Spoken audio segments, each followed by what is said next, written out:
তো ফাইনালি অন্নপূর্ণার টাকা কিন্তু প্রায় সকল মানুষই পেয়ে গিয়েছে। এর মধ্যে থেকে কারা বাদ গেল, যারা বাদ গেল তারা এখন বর্তমানে কী করবেন এবং কারা কারা পাবেন না, এটাও আজকের এই ভিডিওতে বিস্তারিতভাবে আলোচনা করব।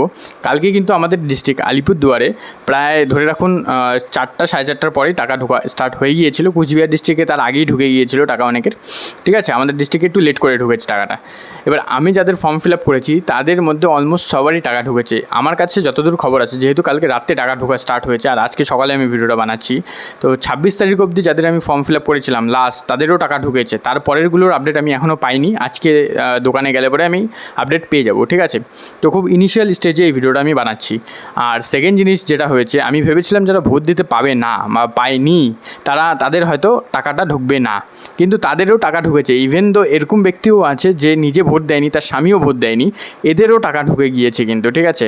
তো এই ভোটের কোনো ব্যাপার এখানে কোনো প্রবলেম করবে না যে ভোট দিতে পাইনি বলে টাকা ঢুকবে না, এরকম কোনো ব্যাপার হবে না কিন্তু, ঠিক আছে। তার সাথে সাথে কিছু কিছু ব্যক্তি আছে যাদের মেসেজ ঢুকেছে কিন্তু টাকা ঢুকেনি, এ কথাটা ভুল। যাদের মেসেজ ঢুকেছে তাদের সবারই টাকা ঢুকেছে, কিন্তু তাদের হয়তো ডিবিটি লিঙ্ক করা অন্য কোনো ব্যাঙ্ক অ্যাকাউন্ট আছে, কারণ ডিবিটির মাধ্যমেই টাকাটা পাঠানো হয়েছে। যাদের যে ব্যাঙ্কে ডিবিটি লিঙ্ক ছিল ওই ব্যাঙ্কেই টাকাটা ঢুকেছে, ঠিক আছে। আর কিছু কিছু এমন ব্যক্তি আছে, মানে specially for state bank of India, কিছু কিছু এমন ব্যক্তি আছে যাদের টাকা ঢুকেছে কিন্তু স্টেট ব্যাঙ্ক থেকে কোনো মেসেজ আসেনি বা গভর্নমেন্টের থেকেও কোনো মেসেজ আসেনি, ঠিক আছে, কিন্তু টাকা ঢুকে গিয়েছে। তো কাইন্ডলি টু ব্যালেন্স আপনি চেক করতে পারেন যদি আপনার টাকা না ঢুকে থাকে আর আপনার অ্যাকাউন্টে, মানে আপনার অ্যাকাউন্টটা যদি স্টেট ব্যাঙ্কে থাকে আর আপনার যদি ইউপিআই বা কোনো কিছু চালু না থাকে, তাহলে আপনি ব্যাঙ্কে গিয়ে একটু আপনার ব্যালেন্সটা চেক করে নেবেন। তাহলে পরে আপনি টের পেয়ে যাবেন যে আপনার টাকাটা ঢুকেছে কি ঢুকেনি, কারণ স্টেট ব্যাঙ্কের ক্ষেত্রে এই ঝামেলাটা হয়েছে। আর কালকে যখন থেকে টাকা ঢোকা শুরু হয়েছে তারপর থেকে স্টেট ব্যাঙ্ক 90% ব্যাঙ্কের সার্ভার উড়ে গিয়েছে, ঠিক আছে। শুধু বরোদা ব্যাঙ্কের ছিল, ওটাও আধার পে দিয়ে তুলতে হচ্ছিল টাকাটা, নর্মালভাবে তো উইথড্রল হচ্ছেই না বরোদা ব্যাঙ্কের।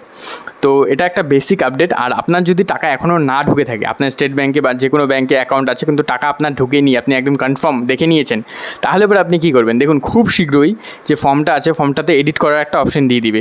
যখনই এডিট করার অপশনটা দিবে আর ওখানে লেখা থাকবে যে কিসের জন্য আপনার টাকাটা ঢুকেনি বা কী ভুল আছে ফর্মটার মধ্যে, আপনি সংশোধন করে ওটা আবার যখন সাবমিট করবেন এর পরের মাস থেকে আপনার টাকাটা ঢুকে যাবে যতদূর সম্ভব। 1 তারিখেই ওদের টাকা দেওয়ার কথা ছিল, 1 তারিখে তো বেশিরভাগ মানুষকে টাকা দিয়ে দিয়েছে, রাত 12টা অবধি টাকা দেওয়া চললো প্রসেস। তো এই মনে হয় না এই মাসে আর টাকা দিবে। তো আপনার যদি টাকা না ঢুকে থাকে তাহলে পরে আপনি নেক্সট মান্থে পাবেন, এই মান্থে আর পাবেন না হয়তো। আর আপনার যদি কোনো ডাউট থেকে থাকে তো নিচে কমেন্ট করে অবশ্যই জানাবেন। আর এরকম আপডেটের জন্য চ্যানেলটিকে অবশ্যই সাবস্ক্রাইব করে রাখবেন।